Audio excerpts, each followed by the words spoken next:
नमस्कार साथियों, मैं सुनील अमृत यूजीसी नेट गोल्ड में आप सभी का स्वागत करता हूँ। ये क्लास नंबर 4 रहेगी हमारी। आज हम जो क्लास स्टार्ट करने वाले हैं वे यूजीसी नेट का जो एग्जाम हुआ था जून 2012 में, उसमें जो क्वेश्चन आए उन सभी को देखने वाले हैं, उन सभी क्वेश्चनों को करने वाले हैं विद व्याख्या के साथ, बिल्कुल एक्सप्लेन में करेंगे। तो अपनी तैयारी जो आप लोग तैयारी कर रहे हैं, आज जो है आप लोगों को देखना है कितने क्वेश्चन आपके सही होते हैं और कितने क्वेश्चन आप लोग इसमें गलत कर रहे हैं। तो फटाफट चलिए करते हैं स्टार्ट क्लास को। यदि आप लोगों ने हमारे यूट्यूब चैनल को सब्सक्राइब नहीं किया है तो यूट्यूब चैनल को सब्सक्राइब कर लें, वीडियो को लाइक और शेयर जरूर कर दिया करो। चलो ये देखते हैं सबसे पहला क्वेश्चन क्या है। तो 2012 के ये क्वेश्चन है आपके सामने, जो 2012 जून 2012 में जो एग्जाम हुआ यूजीसी नेट का, उसमें जो क्वेश्चन आए थे उन क्वेश्चनों को करने का प्रयास करते हैं, उन्हीं क्वेश्चनों को देखते हैं। तो सबसे पहला क्वेश्चन देखेंगे कौन सा है आपके सामने। सबसे पहले है आपका क्वेश्चन, मैगस्थनीज की इंडिका परवर्ती ग्रीक यात्रियों के विवरणों में सुरक्षित थी। निम्नलिखित ग्रीक यात्री विवरणों में से किसका विवरण इंडिका से संबद्ध नहीं है। यानी कि कुल मिलाकर जो है इंडिका जो पुस्तक है, जो किसके द्वारा लिखी गई, मैगस्थनीज के द्वारा लिखी गई थी। उस पुस्तक का जो बाद में संकलन किया गया, बाद में जो उसे एकत्रित किया गया, तो उसमें कौन कौन से लेखकों का रोल रहा है और कौन से का नहीं रहा है, हमको बताना कि कौन से का नहीं रहा है। देखो इसमें अगर हम बात करें कौन कौन से लेखकों का रहा है, तो स्ट्रैम्बो के बारे में जानकारी मिलती है, चंद्रगुप्त मौर्य के काल में हमने पढ़ा था। प्लिनी की जानकारी मिलती है और एरियन की भी जानकारी मिलती है, लेकिन टेसियस नामक इतिहासकार की इस पुस्तक से कोई संबंध नहीं था, उनके बारे में इससे कोई जानकारी नहीं मिलती। जबकि स्ट्रैम्बो, एरियन और प्लिनी ये सब इंडिका से ही संबंधित थे, इनका संबंध इंडिका से था। तो अगला क्वेश्चन देखते हैं।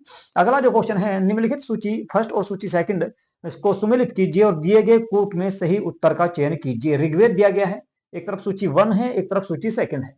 सबसे पहले ऋग्वेद दिया गया है, इसके सामने दिया गया है आपका ये वो यजुर्वेद, सामवेद और अथर्ववेद। तो इनके बारे में आप लोगों को देखना है और बताना भी कौन सा किसका इसमें आंसर सही रहेगा। तो फटाफट जो है आप लोग इसके क्वेश्चनों का मिलान कीजिए और इसके उत्तर बताइए इसका सही आंसर क्या हो सकता है। चलिए जी करते हैं, एक मिनट क्वेश्चन को स्टार्ट। देखो भाई इसमें ऋग्वेद की अगर बात करें, ऋग्वेद ठीक है, ऋग्वेद जो संबंधित है किससे संबंधित है, ऋग्वेद संबंधित है आपका, ऋग्वेद संबंधित है साकल से, साकल से। यजुर्वेद की बात करोगे तो यजुर्वेद वाजसनेयी से संबंधित है। सामवेद की अगर हम बात करेंगे तो सामवेद आपका केथुम केथुम से संबंधित है। और अथर्ववेद की बात करें तो सोनक से संबंधित है। तो ऋग्वेद का आपका 2 आ जाएगा, यानी कि ए में 2, ए का दूसरा केवल बी में दिया गया है, तो ये रहेगा आपका। इसके बाद फिर पहला है, उसके बाद चौथा और तीसरा, हाँ तो बी आंसर आपका इसमें सही हो जाएगा। चलिए अगला क्वेश्चन देखते हैं, इसका आंसर बताओ क्या होगा। क्वेश्चन है सूची फर्स्ट का सूची सेकंड के साथ में मिलान करना है, और ये बौद्ध धर्म से संबंधित इसमें जो है कुछ ग्रंथ दिए गए हैं, उन्हीं से संबंधित क्वेश्चन है। उन्हीं में आपको बताना कि भाई कौन से क्वेश्चन का आंसर या ए के सामने कौन सा आएगा और बी के सामने कौन सा आएगा ऑप्शन इसमें, ठीक है, ये आपको इसमें बताना है। तो सबसे पहले जो दिया गया है वो दिया गया है दीघ निकाय। ये बौद्ध धर्म के सारे ग्रंथ हैं, बौद्ध धर्म से संबंधित है। तो कौन से और किससे संबंधित है ये आपको इसमें बताना। देखो दीघ निकाय है, दीघ निकाय की बात करें तो महापरिनिब्बान सूत्र से ये संबंधित है आपका दीघ निकाय। चलिए जी, तो इसका सेकंड आ जाएगा। इसके अलावा खुद्दक निकाय है, खुद्दक निकाय अगर आएंगे आप बात करेंगे तो ये आपका आ जाएगा धम्पद से संबंधित है। और विनय पिटक की अगर हम बात करें, देखिए विनय पिटक जो है, विनय पिटक का संबंध है आपका किससे, खंदक से, खंदक से विनय पिटक है। और अभिधम पिटक की बात करें तो कथा वस्तु से ये संबंधित हो जाएगा। यानी कि कुल मिलाकर ए का दूसरा है और बी का पहला है, ए का दूसरा, बी का पहला, सी का चौथा और डी का थर्ड। तो ए ऑप्शन आपका इसमें सही हो जाएगा। अगला क्वेश्चन देखते हैं, क्वेश्चन नंबर 4 की बात करेंगे। क्वेश्चन नंबर 4 है, निम्नलिखित में से कौन सा युग्म सही सुमेलित नहीं है। यानी कि कौन सा शिलालेख सही सुमेलित नहीं है, ये आपको इसमें बताना है। तो फटाफट बताओ भाई। देखो भाई शिलालेख की अगर बात करें तो शिलालेख, ठीक है, शिलालेख जो है अशोक से संबंधित है। वैसे तो सारे के सारे ही अशोक से संबंधित है, लघु शिलालेख, स्तंभ शिलालेख और लघु स्तंभ शिलालेख। लघु स्तंभ शिलालेख की अगर हम बात करें तो ये कहां से मिला है, ये हमको सांची से प्राप्त हुआ है, बिल्कुल सही है। स्तंभ लेख की बात करें तो रामपुरवा बिहार से, और लघु शिलालेख की बात करें तो बहरापुर से संबंधित है। लेकिन अगर बात करेंगे सारनाथ की, तो सारनाथ जो है ये आपका उत्तर प्रदेश में है, और यहां से भी हमको क्या हुआ है, सारनाथ से हमको क्या मिला है, स्तंभ लेख प्राप्त हुआ है, न कि शिलालेख। स्तंभ लेख प्राप्त हुआ है, इसके अलावा सारनाथ में ही स्तूप भी हमको प्राप्त हुए हैं। अगर बात करें शिलालेख की, तो अशोक के 8 शिलालेख या 8 जो शिलालेख हैं, एक शाहबाज गढ़ी से प्राप्त हुआ है, इसके अलावा मानसेरा से प्राप्त हुआ है, इसके अलावा कालसी से प्राप्त हुआ है, गिरनार से प्राप्त हुआ है, गिरनार के अलावा धौली से, जोगढ़ से और एरगुड़ी, इसके अलावा सोपरा से हमको अशोक के शिलालेख प्राप्त हुए हैं। ठीक है, जबकि सारनाथ की बात करें तो सारनाथ से हमको क्या मिला है, सारनाथ से हमको स्तंभ लेख प्राप्त हुआ है, इसके अलावा सारनाथ से ही स्तूप भी हमको मिले हैं। तो ए ऑप्शन इसका सुमेलित नहीं रहेगा, इनके ए आंसर सही हो जाएगा। अगला क्वेश्चन देखेंगे, क्वेश्चन नंबर 5 की बात करते हैं। निम्नलिखित आरोहण क्रम की प्रशासनिक संरचना में से किसका क्रम सही है, बताओ भाई किसका क्रम सही रहेगा, ये आपको इसमें बताना है। तो फटाफट जो है इस क्वेश्चन का आंसर आप लोगों को देना है, फटाफट इसका आंसर दो कि इसका आंसर सही क्या हो सकता है, सही आंसर इसका क्या होगा, ये आपको इसमें बताना है। मौर्यकाल से ही संबंधित है, ये प्रशासनिक संरचना है, मौर्यकाल से संबंधित ये प्रशासनिक संरचना है। सही क्रम बताना, देखो सही क्रम में अगर हम बात करें, सबसे पहले आता है क्या, जिला। जिले के अंतर्गत आएगा स्थानीय, इनके लगभग 800 गांव हुआ करते थे, 800 800 गांव हुआ करते थे जिले में, यानी कि इसको स्थानीय कहा जा सकता है, स्थानीय स्थानीय क्षेत्र इसमें शामिल किया जाता था। उसके बाद आ जाएगा क्या, द्रोणमुख। द्रोणमुख द्रोणमुख की अगर हम बात करें तो द्रोणमुख में लगभग 400 गांव हुआ करते थे, 400 गांव होते थे। तो स्थानिक में यानी कि स्थानीय में 800 और द्रोणमुख में 400, तो कुल मिलाकर अब तक देखा जाए तो आपका ना तो ए है और ना ही बी है, ऑप्शन रह गया आपका ये। इसके बाद बात करें, इसके बाद क्या आएगा, इसके बाद आता था आपका करवटिक। करवटिक या करवतिक, उसमें होते थे कितने, इसमें होते थे भाई 200 गांव, इसमें 200 गांव होते थे। और संग्रहण संग्रहण संग्रहण की बात करें तो ये केवल इसमें 10 गांव हुआ करते थे। तो इस हिसाब से देखा जाए तो ऑप्शन सी आपका सही आ जाएगा। जो प्रशासनिक संरचना है उसमें सबसे पहले आपको स्थानीय देखने को मिलेगा, 800 गांव होते थे। द्रोणमुख होता था, द्रोणमुख में 400 गांव थे। इसके अलावा कार्तविक या करवतिक भी कह सकते हैं इसको, करवतिक में 200 गांव होते थे और संग्रहण में 10 गांव का समूह हुआ करता था। तो सी ऑप्शन आपका इसमें सही रहेगा। अगला क्वेश्चन देखते हैं। अगला क्वेश्चन है, निम्नलिखित का सही काल क्रमानुक्रम बताना है आपको भाई, कि सबसे पहले जो है यहाँ पर कौन सी पुस्तक की रचना की गई, उसके बाद फिर कौन सी पुस्तक की रचना की गई, यानी कि सबसे पहले किस पुस्तक की रचना हुई थी, इसमें आपको ये बताना है। देखो सबसे पहले जो पुस्तक दी गई है आपके सामने यहाँ पर, वो दी गई कौन सी भाई, the Periplus of the Erythraean sea. इस पुस्तक के लेखक की जानकारी हमको अब तक भी प्राप्त नहीं हुई है, इस पुस्तक के लेखक की जानकारी नहीं मिलती। इसमें क्या है कि भारत के प्राचीन बंदरगाहों के बारे में हमको जानकारी देखने को मिलती है। ठीक है, तो इस पुस्तक की अगर हम बात करें एरिथ्रियन सी की, एरिथ्रियन सी की अगर बात करें तो ये लगभग आपका जो है 80 ईस्वी के आसपास, ऐसा कहा जाता है कि 80 ईस्वी से 115 ईस्वी के आसपास इस पुस्तक की रचना की गई थी। इसके अलावा अगर बात करें मैगस्थनीज की जो इंडिका है, मैगस्थनीज की जो इंडिका है ये ईसा पूर्व में लिखी गई थी। किसके द्वारा, मैगस्थनीज के द्वारा। तो मैगस्थनीज की इंडिका जो लिखी गई लगभग वो 302 ईसा पूर्व के आसपास, 302 ईसा पूर्व से लेकर 298 ईसा पूर्व के आसपास, यानी कि चंद्रगुप्त मौर्य के काल में ये आए थे। तो उसके काल की जानकारी ये हमको देती है। तो कुल मिलाकर सब में इसके बाद टेलमी की जियोग्राफी की अगर बात करें तो टेलमी की जियोग्राफी जो थी, इसकी अगर हम बात करें तो ये किस काल में लिखी गई, तो ये दूसरी शताब्दी के आसपास थी, यानी कि ऐसा कह सकते हैं कि 200 ईस्वी के आसपास, 200 ईस्वी के आसपास ये पुस्तक लिखी गई। और आपकी अगर बात करें कोसमोस की तो ये 500 ईस्वी के आसपास, 500 ईस्वी के आसपास में लिखी गई। इंडिको प्लेटस के नाम से इसको जाना जाता है, और इसमें सातवाहन वंश के राजाओं की जानकारी हमको देखने को मिलती है। तो सबसे पहले अगर देखा जाए तो ऑप्शन में के हिसाब से आ जाएगा हमारा भाई क्या, डी।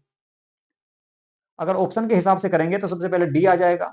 डी के बाद अगर देखा जाए तो आप ए को भी ले सकते हैं, ए आ जाएगा, ए आ जाएगा। ए के बाद अगर देखा जाए तो फिर आ जाएगा आपका सी, सी और सी के बाद में फिर आएगा बी, यानी कि कॉस्मोस ये सबसे बाद में आ जाएगी।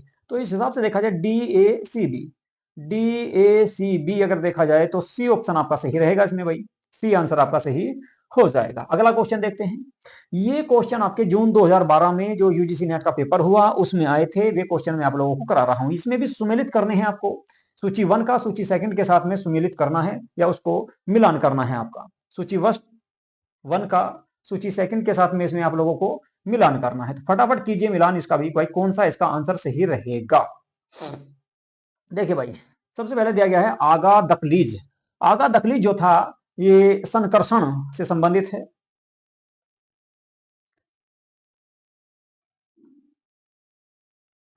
ये आ जाएगा इसमें।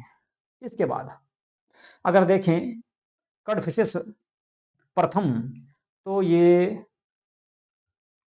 बौद्ध धर्म को मानता था, तो बुद्ध से संबंधित है। इसके अलावा विम कडफिसेस की अगर बात करें तो विम कडफिसेस जो था, देखो भाई, विम कडफिसेस मानता था शैव धर्म को, यानी कि शिव को मानता था। और कनिष्क की बात करें तो ये आपका अतस इसके दरबार में रहा करता था, अतस नामक एक व्यक्ति।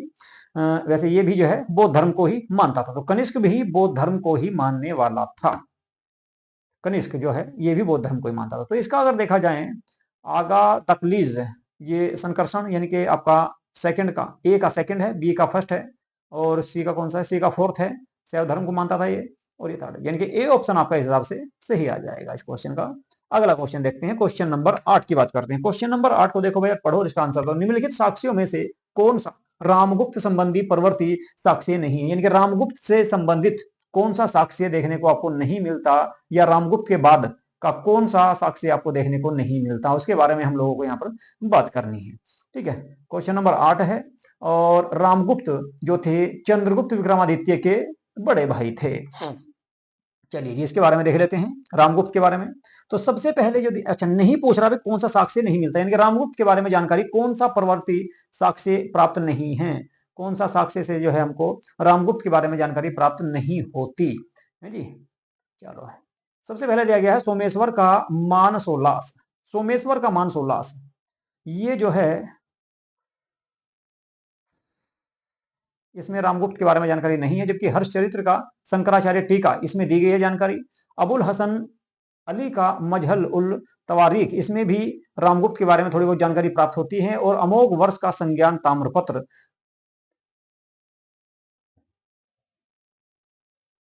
इससे भी हमको रामगुप्त के बारे में जानकारी मिलती है।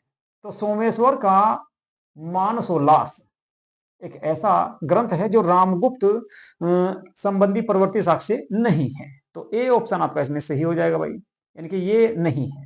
बाकी हर्षचरित्र का, हर्षचरित्र पर शंकराचार्य की जो टीका थी उसमें भी रामगुप्त के बारे में लिखा हुआ है। और अबुल हसन अली मजहर ने, जिसने मध्यकालीन भारत में आकर ये पुस्तक लिखी, जिसका नाम है मजमत अल तवारीख, तो इसमें भी रामगुप्त के बारे में जानकारी हमको प्राप्त होती है। इसके अलावा अमोघ वर्ष का संज्ञान ताम्रपत्र में भी रामगुप्त के बारे में चर्चा की गई है। लेकिन सोमेश्वर का मानसोल्लास, इसमें इस बात की जानकारी नहीं है। तो ए ऑप्शन आपका सही हो जाएगा। क्वेश्चन नंबर 9 को देखते हैं। क्वेश्चन नंबर 9 जो दिया गया है वो आपका कथन और कारण वाला था।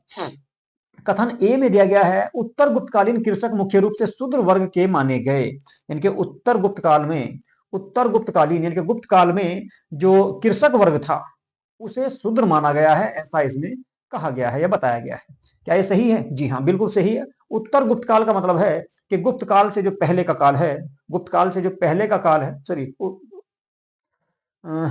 गुप्तकालीन, उत्तर गुप्तकालीन का मतलब है गुप्त काल के बाद का काल, जिसे गुप्तोत्तर काल कहते हैं। तो इसमें कृषक वर्ग मुख्य रूप से शूद्र वर्ण में माने गए, बिल्कुल सही है। गुप्तोत्तर युग में जनजातियों का बड़े पैमाने पर जाति व्यवस्था में समावेश हुआ था, यह भी बिल्कुल सही है। तो दोनों कथन सही है भाई की, ए और आर दोनों सही है। और स्पष्टीकरण भी सही इसमें किया गया है, यानी कि आर जो है वो ए का सही स्पष्टीकरण कर रहा है। तो दोनों सही हैं, और तो ए आंसर इसका हो जाएगा। ए और आर दोनों सही हैं, आर ए का सही स्पष्टीकरण भी कर रहा है।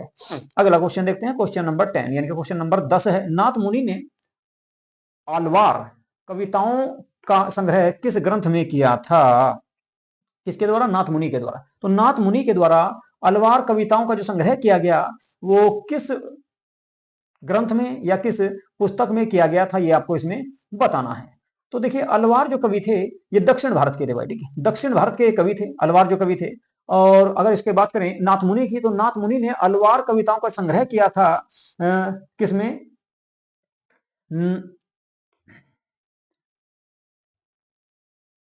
नलयर, नलियर दिव्य प्रबंधन में, नवैये दिलवर, सॉरी नवैये दिर दिव्य प्रबंधन जो पुस्तक है, जो ग्रंथ है, इसी पुस्तक में मदुरा में, कहां पर, मदुरा में, मदुरा तमिलनाडु में पड़ता है, दहये मदुरा, मदुरा में इसका संकलन किया गया था।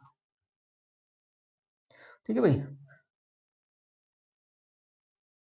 चलिए अगला क्वेश्चन देखते हैं।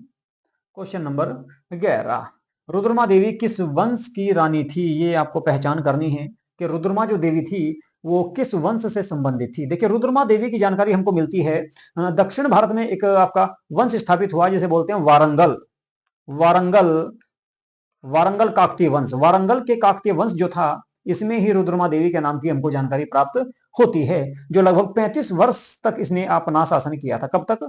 35 वर्षों तक इसने शासन किया था। और ये गणपति की पुत्री थी, गणपति की पुत्री थी, और इसने एक पुरुष के रूप में शासन किया था। रुद्रमा देवी ने एक पुरुष के रूप में शासन किया था।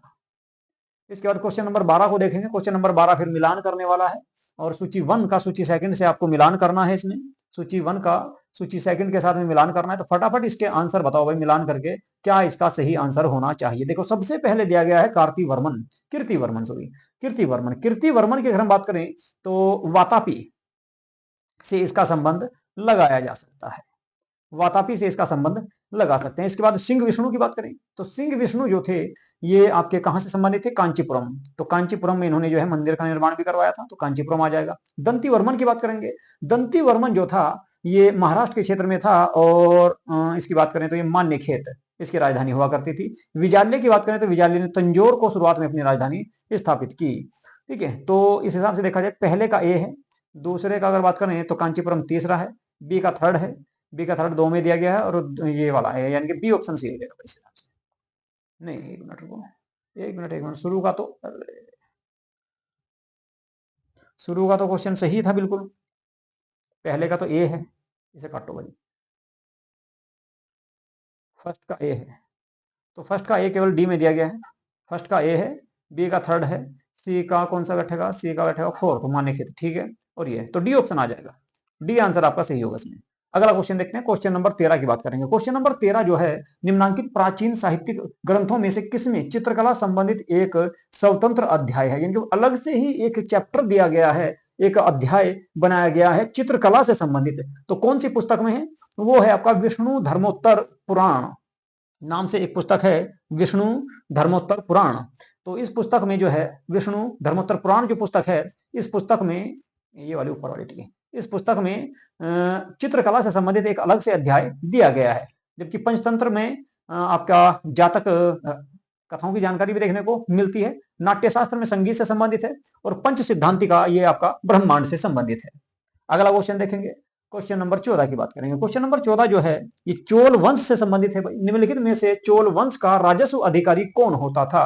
तो चोल वंश का जो राजस्व अधिकारी था वो कौन होता था? ऑप्शन ए की अगर हम बात करें तो ऑप्शन ए में दिया गया है आपका क्या? ओल नायक। ऑप्शन ए में ओल नायक दिया गया है। ऑप्शन बी की बात करें तो सेरुन द्रम नामक व्यक्ति का नाम दिया गया है, सेरुन द्रम।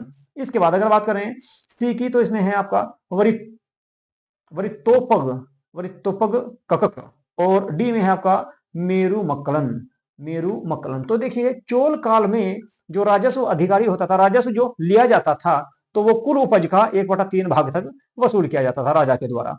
ठीक है, इसके अलावा अगर हम बात करें चोल काल में राजस्व की, तो राजस्व का जो अधिकारी होता था उसे वरितोप्त वरितोप्त के नाम से जाना जाता था।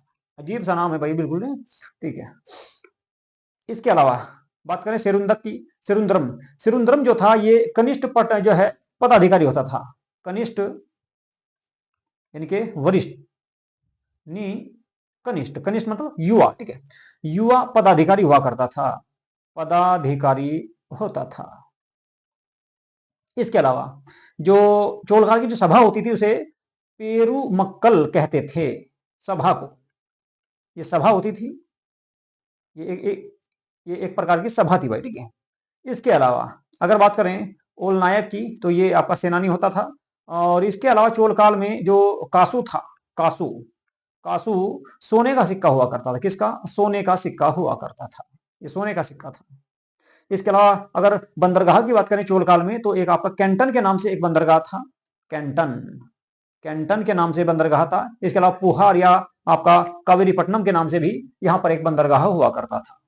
अगले क्वेश्चन की बात करेंगे, क्वेश्चन नंबर 15। क्वेश्चन नंबर 15 जो है, निम्नलिखित में से कौन सा कथन असत्य है, यानी कि कुल मिलाकर मध्यकालीन भारत से संबंधित ये क्वेश्चन है। अब तक जो क्वेश्चन देख रहे थे आप, ये सारे प्राचीन भारत के थे। अब मध्यकालीन भारत के क्वेश्चन जो आए 2012 में, जून 2012 का जो एग्जाम, जो पेपर था, उसी से संबंधित मैं आपको इसमें क्वेश्चन करा रहा हूं, जो 2012 में आए थे। 2012 में जो क्वेश्चन आए, उन्हीं से संबंधित हम जो है टॉपिक उठा रहे हैं, उन्हीं से संबंधित क्वेश्चन वो कर रहे हैं। तो देखो, सबसे पहले अगर हम बात करें, बलबन की मृत्यु के पश्चात उसके पुत्र बुगरा खां ने लखनौती में सार्वभौम सत्ता धारण की। क्या ये क्वेश्चन सही है या गलत है?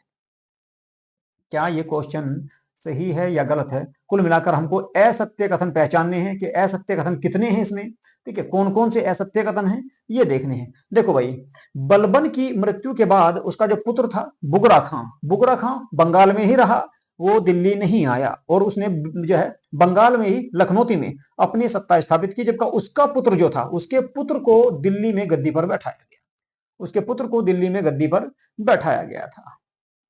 ठीक है भाई, चलो, ये तो पहला जो ऑप्शन है इसमें, ये तो बिल्कुल सही है। दूसरा, अलाउद्दीन खिलजी ने अपनी सत्ता को बंगाल तक विस्तृत किया। जी नहीं, अलाउद्दीन खिलजी ने अपनी सत्ता को बंगाल तक विस्तृत नहीं किया था, बंगाल तक विस्तृत नहीं किया इसने, तो ये आपका गलत हो जाएगा। तीसरा है आपका, सन 1324 ईस्वी में गयासुद्दीन तुगलक ने बंगाल का दिल्ली सल्तनत में विलय कर दिया। बंगाल का दिल्ली सल्तनत में विलय किया गया था कब? 1324 में गयासुद्दीन तुगलक के द्वारा, बिल्कुल सही है। शमसुद्दीन इलियास शाह के शासनकाल में फिरोज शाह तुगलक ने बंगाल पर 2 बार आक्रमण किए, बंगाल पर 2 बार आक्रमण किए। जी नहीं, नहीं किए थे, क्योंकि 1357 के आसपास, 1357 के आसपास जो है किसका, शमसुद्दीन इलियास शाह का देहांत हो गया था। और हम अगर बात करें गयासुद्दीन तुगलक के बाद फिर मोहम्मद बिन तुगलक आया, और उसके बाद फिर बाद में जाकर जो है गयासुद्दीन गयासुद्दीन गद्दी पर बैठा। तो 1359 ईस्वी में फिरोज शाह तुगलक ने आक्रमण किया था, फिरोज शाह तुगलक ने आक्रमण किया था बंगाल पर, लेकिन 1757 तक नहीं किया था। तो कुल मिलाकर ये ऑप्शन भी आपका गलत रहेगा। तो 2, सेकंड और फोर्थ इसमें आपके गलत रहेंगे, इनके बी ऑप्शन आपका सही हो जाएगा भाई। अगला क्वेश्चन देखते हैं। अगला जो क्वेश्चन है वो भी आपका मिलान करने वाला ही है।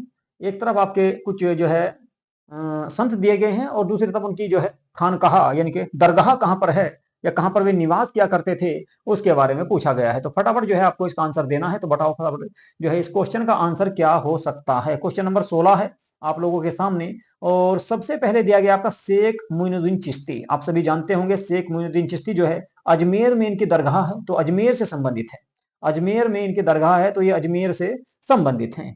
ठीक है भाई, चलो तो इसका मिलान कर दो आप। अगर इसका देखा जाए तो इसका फोर्थ आ जाएगा।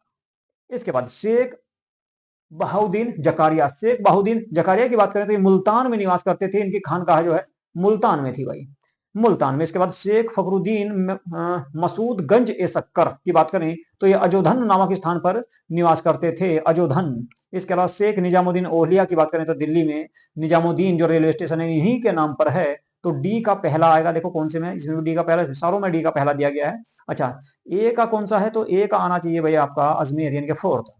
ए का चौथा, ए का चौथा आपका सी और डी में दिया गया है, तो आप बी को हटा सकते हैं और ए को भी हटा सकते हैं। अभी इनको देख लो।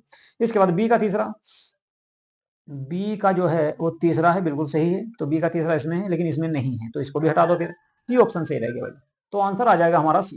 अगला क्वेश्चन देखेंगे। अगले क्वेश्चन की बात करें तो अगला जो क्वेश्चन है वो है, मोहम्मद तुगलक के शासन क्षेत्र के लिए हिंद एवं सिंध शब्द का प्रयोग सबसे पहले किसके द्वारा किया गया था? मोहम्मद तुगलक के शासन क्षेत्र के लिए हिंद एवं सिंध शब्द का प्रयोग सबसे पहले किसने किया, ये आपको बताना है। देखिए, एक लेखक रहे हैं आपके,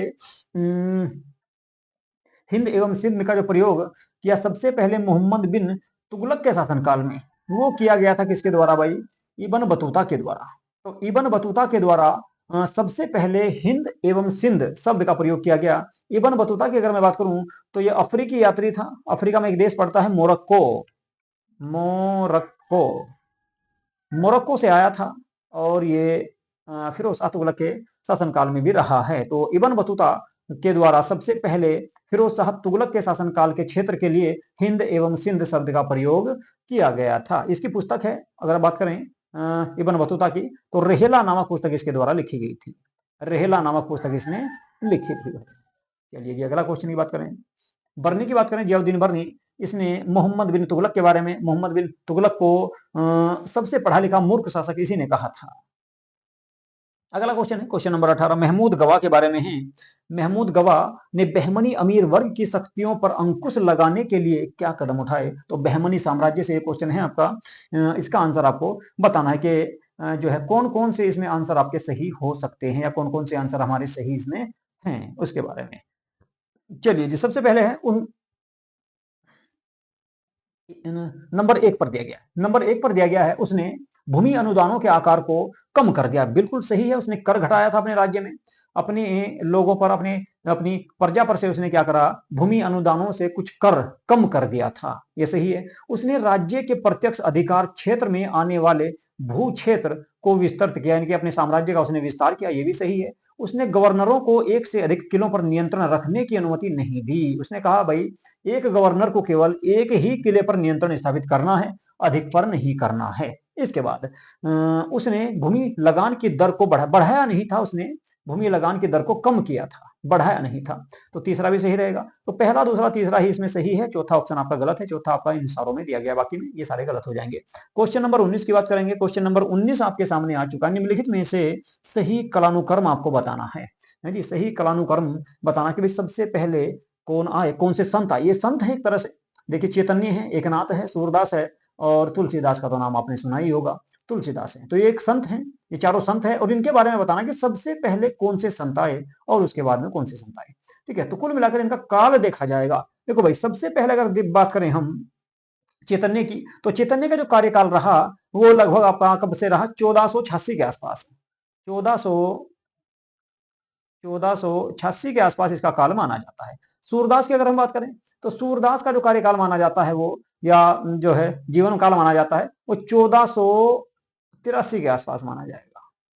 तो ये तो लगभग समान सिक्के हैं, दोनों एक ही साथ सिक्के हैं। इसके अलावा अगर हम बात करें क्या एकनाथ की, तो एकनाथ की अगर हम बात करें तो 1270 के आसपास, 1270 के आसपास के एक संत रहे हैं। और तुलसीदास की अगर हम बात करें तो ये तो भाई साहब जो है बाबर के समकालीन थे या सिकंदर के समकालीन थे। तो 1532 तक ये रहे, इनका देहांत हुआ। तो देखो सबसे पहले आ जाएगा आपका नंबर 2 यानी कि एकनाथ। उसके बाद अगर हम बात करें इसमें अगर क्रम देखा जाए तो सूरदास आ जाएंगे, तीसरा ऑप्शन आ जाएगा। और तीसरे ऑप्शन के बाद अगर हम देखें, रुक जाओ, सबसे पहले दूसरा है,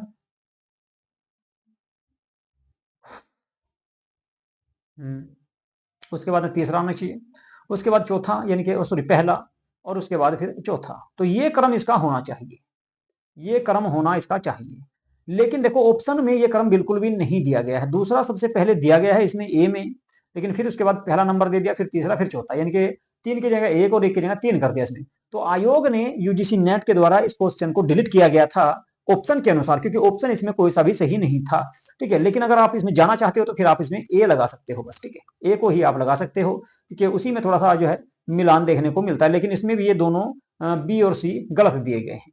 तो आंसर रहेगा इसका दूसरा, पहला, सॉरी दूसरा, तीसरा, पहला और चौथा भी है।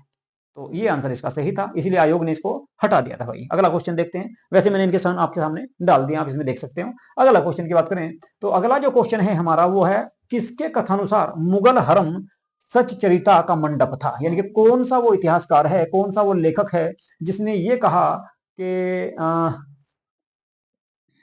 हरम जो है, मुगल हरम, मुगल वंश का जो हरम था, हरम किसको कहा जाता है पहले तो ये बता दूं आपको। देखिए हरम उस स्थान को कहते थे जहां पर मुगल वंश की महिलाएं निवास किया करती थी या मुगल वंश की महिलाएं रहती थी।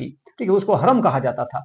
तो हरम में अगर हम बात करें मुगल इतिहासकार एक थे आपके जिनका नाम था निजामुद्दीन अहमद। निजामुद्दीन अहमद ने मुगल हरम को सच्चरिता का मंडप कहा था या उसके रूप में वर्णित किया था। निजामुद्दीन ने, जबकि निजामुद्दीन जो था, निजामुद्दीन ही, ठीक है, निजामुद्दीन ने एक पुस्तक लिखी तबकात ए अकबरी, तबकात ए अकबरी, उसकी रचना की और उस पुस्तक में भी इस बात का उल्लेख किया है। इसके अलावा एक इसी काल की लेखिका थी जिनका नाम था गुलबदन बेगम, जो हुमायूं की बहन थी, उन्होंने हुमायूं नामा लिखी और हुमायूं एवं अकबर के शासन काल की जानकारी भी उसमें हमको देखने को मिलती है, हुमायूं नामा में भी। तो दोनों पुस्तकों में इस बात की जानकारी मिल जाएगी। तो इसमें ऑप्शन की अगर हम बात करें तो दो ऑप्शन दिए गए हैं, आपका गुलबदन का नाम भी दिया गया है और निजामुद्दीन अहमद का नाम भी दिया गया है। तो इसमें भी अकबर के बारे में जानकारी मिलती है और इसमें भी अकबर, और अगर बात करें इसके बारे में गुलबदन के बारे में, तो इसने भी अकबर और हुमायूं दोनों के बारे में लिखा है। अबुल फजल ने भी अकबर के बारे में लिखा है और अब्दुल हमीद लाहौरी ने भी लिखा है,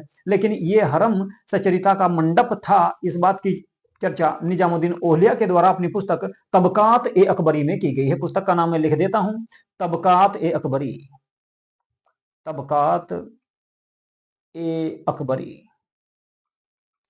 तबकात ए अकबरी नामक पुस्तक में इस बात की चर्चा की गई है भाई। चलिए जी आगे चलते हैं, अगला क्वेश्चन देखते हैं। क्वेश्चन नंबर 22 की बात करेंगे। मुगल प्रशासनिक व्यवस्था में मीर बख्शी का क्या पद था? मीर बख्शी कौन होता था, ये आपको इसमें बताना है। तो बताओ फटाफट इसका आंसर क्या होगा। ए में दिया गया मुगल सेना का प्रमुख सेनाध्यक्ष। क्या मुगल सेना का प्रमुख सेनाध्यक्ष होता था मीर बख्शी? जी नहीं। मीर बख्शी की अगर हम बात करें तो मीर बख्शी एक तरह से क्या था, मीर बख्शी की बात करें तो मीर बख्शी एक तरह का सेनापति था, सॉरी वेतनाधिकारी, ठीक है, वेतनाधिकारी इसको कहा जा सकता है मीर बख्शी को। वैसे मीर बख्शी जो है एक सेनापति के रूप में भी काम करता था, लेकिन ये सेना का अध्यक्ष नहीं होता था। तो सेना का अध्यक्ष तो इसको बिल्कुल नहीं कहा जाएगा। शाही टकसाल का प्रभारी नहीं था और खजाने का प्रभारी मंत्री भी ये नहीं होता था। ये प्रमुख वेतनाधिकारी था, प्रमुख वेतनाधिकारी हुआ करता था। अकबर के काल में ये पद शुरू हुआ और मीर बख्शी का सबसे प्रमुख जो कार्य था वो सैनिकों की भर्ती करना था। क्या करना था? सैनिकों की भर्ती करना था। इसके अलावा ये उनका हुलिया रखना, रसद यानी कि जो है गोला बारूद की पूर्ति कराना, इसके अलावा जो है घोड़े वगैरह आदि का प्रबंध भी इसके द्वारा ही किया जाता था। हाथी और घोड़ों का भी प्रबंध इसके द्वारा ही किया जाता था, मीर बख्शी के द्वारा ही। तो सेना का एक तरह से सेना में भर्ती करने वाला अधिकारी था जिसको मीर बख्शी के नाम से जाना गया, और ये पद जो शुरू हुआ वो अकबर के ही काल में शुरू हुआ था। तो आंसर आ जाएगा आपका भाई इसमें ऑप्शन के हिसाब से डी आंसर आपका सही रहेगा। चलिए जी अगला क्वेश्चन देखेंगे। अगला क्वेश्चन है 23, निम्नलिखित में से कौन सा सामाजिक सुधार अकबर के द्वारा नहीं किया गया? तो अकबर ने कौन सा कार्य नहीं किया था? देखो भाई, अकबर की अगर हम बात करें तो अकबर को महान क्यों कहा जाता है? उसके कार्यों के कारण कहा जाता है, क्योंकि अकबर ने अनेक ऐसे कार्य किए जिसके कारण उसे महान माना गया, जिसके कारण उसे महान शासक माना गया। देखिए अकबर से पहले जो महान माना जाता है वो किसको माना जाता है? वो माना जाता है भाई अशोक को। अशोक को भी महान कहा जाता है क्योंकि उसने भी सामाजिक कार्य बहुत सारे किए थे, लेकिन अकबर ने उतने नहीं किए जितने अशोक ने किए थे। लेकिन अकबर ने भी कुछ काम किए, जैसे कि देख सकते हैं नंबर 1 पर दिया गया है, विधवा विवाह को वैधता प्रदान किया गया। इनके विधवा विवाह को इसने वैधता प्रदान की, उसको सही माना। इसके अलावा विवाह का पंजीकरण कराने की शुरुआत भी इसके द्वारा की गई। सती प्रथा पर पूर्ण प्रतिबंध नहीं किया था, लेकिन सती प्रथा को रोकने का इसने प्रयास किया था। सती प्रथा को रोकने का प्रयास किया, लेकिन पूर्ण प्रतिबंध इसने नहीं किया। इसके अलावा खतना करने की आयु सीमा 12 वर्ष निर्धारित की गई थी इसी के काल में। तो सी ऑप्शन आपका इसमें सही नहीं होगा। तो सी आंसर इसका आ जाएगा। तो ये बाकी जो 3 कार्य हैं ये अकबर के हैं। अकबर ने सती प्रथा को रोकने का प्रयास किया था, लेकिन पूरी तरह से सती प्रथा को प्रतिबंधित नहीं कर पाया अकबर, ठीक है। चलिए अगला क्वेश्चन देखते हैं। निम्नलिखित में से कौन सा कथन सत्य है? अब सत्य देखना है, 4 ऑप्शन दिए गए, 3 गलत हैं और केवल एक ही ऑप्शन ऐसा है जो आपका सही है। यूजीसी नेट 2012 जून का जो एग्जाम हुआ उसमें ये आपका पेपर आया था, पूरा का पूरा पेपर करा रहा हूं आपको। और ऐसे ही आपका 2012, 13, 14, 15, 16, 17, 18, 19, 20, 25 तक के सारे पेपर आपको कराने वाला हूं मैं हिस्ट्री के, जिनसे आपको बहुत ज्यादा मदद मिलने वाली है एग्जाम में, क्योंकि जनवरी में आपका एग्जाम है, प्रथम वीक में ही आपका एग्जाम हो जाएगा। तो इसमें आपको देखना कि निम्नलिखित में से कौन सा कथन सत्य नहीं, सत्य है, सच कौन सा कथन है, उसके बारे में हमको बात करनी है। सबसे पहले दिया गया है मुगलकालीन भारत में नील का उत्पादन दिल्ली एवं आगरा प्रांतों तक सीमित था। दिल्ली और आगरा तक नील का उत्पादन होता था? जी नहीं, नील का उत्पादन होता था बिहार और बंगाल वाले क्षेत्र में। तो नील का उत्पादन हम कह सकते हैं कि ये ऑप्शन आपका गलत है। मदद एमास अनुदानों को औरंगजेब ने वंशानुगत बना दिया। मदद एमास अनुदानों को औरंगजेब के द्वारा वंशानुगत बनाया गया था, बिल्कुल सही है, ये आपका कथन बिल्कुल सही है, औरंगजेब से संबंधित है। जहांगीर ने अलत मगा जहांगीरों के स्थानांतरण की प्रथा आरंभ की? जी नहीं, इसने भी नहीं की। कश्मीर में भू राजस्व निर्धारण की जब्ती प्रणाली लागू की गई? नहीं की गई थी। कश्मीर में जब्ती प्रणाली लागू नहीं की गई थी। कश्मीर में जब्ती प्रणाली लागू नहीं की गई, जबकि जब्ती प्रणाली की अगर हम बात करें तो गुजरात के क्षेत्र में, गुजरात, इलाहाबाद, मुल्तान और दिल्ली वाले क्षेत्रों में जब्ती प्रणाली को लागू किया गया था। तो ऑप्शन ये भी आपका गलत हो जाएगा। तो आंसर सही रहेगा भाई बी। चलिए जी अगला क्वेश्चन देखेंगे। क्वेश्चन नंबर 25 की बात करते हैं। क्वेश्चन नंबर 25 है, निम्नलिखित घटनाओं के कालक्रम जो है कालक्रम के अनुसार इनको सजाना है कि सबसे पहले कौन सी घटना को अंजाम दिया गया, सबसे पहले कौन सी घटना हुई थी, इस तरह से हमको जो है इनके बारे में बताना है भाई। चलो जी, तो सबसे पहले जो दिया गया है वो है मुगलों का बल्ख पर अधिकार। तो मुगलों के द्वारा बल्ख पर अधिकार, इसके बाद माहवारी समानुपात प्रणाली का प्रारंभ करना या उसकी शुरुआत करनी, और उसके बाद अगर हम बात करें उसके बाद में जो ऑप्शन में दिया गया है वो है आपका निजाम शाही का अंत, और फिर बीजापुर के गोलकुंडा से मुगलों की संधि। चलिए जी इनको देखते हैं। देखो भाई सबसे पहले अगर इसमें बात करें हम ऑप्शन के हिसाब से,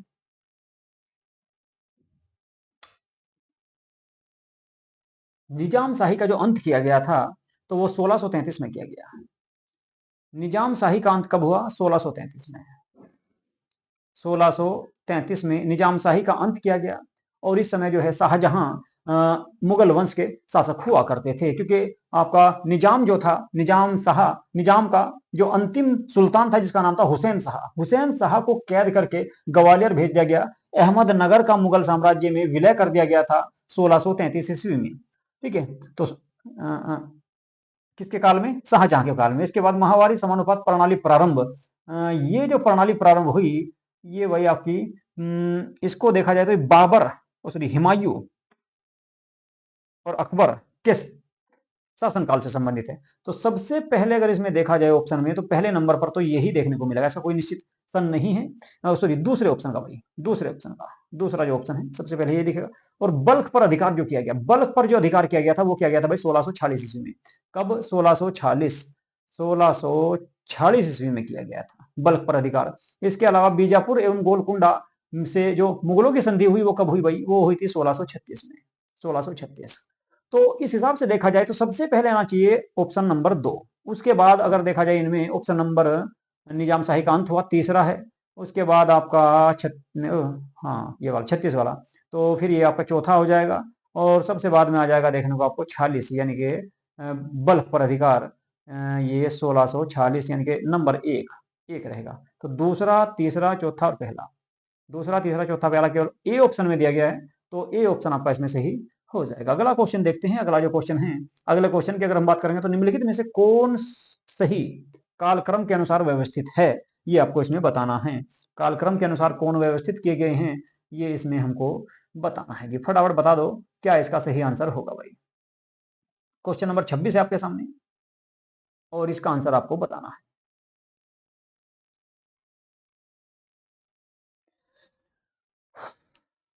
देखो भाई सबसे पहले शहजादा अकबर का दक्कन पलायन। तो शहजादा अकबर जो है दक्कन कब गया? शहजादे अकबर का दक्कन जो पलायन हुआ था वो हुआ कब भाई? 1681 में, 1681 में, क्योंकि शिवाजी के बाद शिवाजी के पुत्र संभाजी ने ही इसको मदद प्रदान की थी।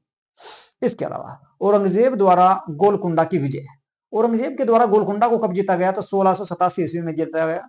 1687, हाँ 87 में जीता गया था इसको, गोलकुंडा को। इसके अलावा शाइस्ता खां का चित्तांगांग पर अधिकार, चित्तांगांग पर अधिकार जो किया गया शाइस्ता खां के द्वारा वो कब किया गया था भाई? 1665 में, 1665 में। उस समय ये कहाँ था? उस समय ये जो है दक्षिण भारत से आ चुका था। गुरु गोविंद सिंह द्वारा खालसा पंथ की स्थापना कब की गई? तो ये भाई 1699 ईस्वी में, 1699 ईस्वी में गुरु गोविंद सिंह जो सिखों के 10वें गुरु थे उन्होंने खालसा पंथ की स्थापना की थी। अब देखो इसमें कौन सा पहले आना चाहिए? सबसे पहले आना चाहिए इसमें भाई आपका 1665 यानी कि शाइस्ता खां, तीसरा ऑप्शन सबसे पहले आएगा। उसके बाद पहला आएगा, तीसरा है केवल बी में, तो तीसरा है, पहला है, दूसरा है, चौथा है, तो बी आंसर आपका इसमें सही हो जाएगा। अगले क्वेश्चन की बात करेंगे।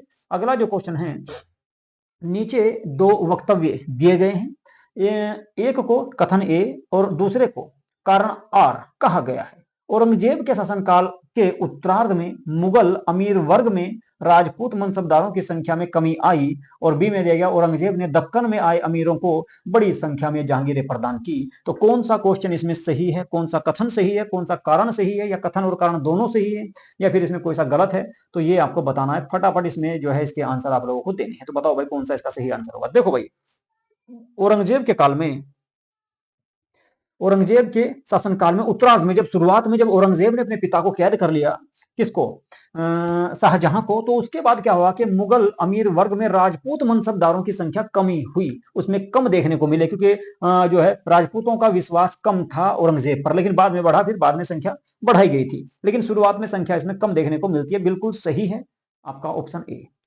आर की बात करें, औरंगजेब ने दक्कन में आए अमीरों, दक्कन से आए अमीरों को बड़ी संख्या में जहांगीरें प्रदान की थी, ये भी बिल्कुल सही है, लेकिन दोनों कथन अलग अलग हैं, एक दूसरे की पुष्टि नहीं करते हैं। तो दोनों कथन सही है लेकिन पुष्टि नहीं करते, यानी कि आर जो है वो एक ही सही व्याख्या नहीं कर रहा है, कि दोनों कथन अलग अलग दिशा में जा रहे हैं, इसलिए दोनों एक दूसरे की पुष्टि नहीं करते। क्वेश्चन नंबर 28 की बात करें, 18वीं शताब्दी की है।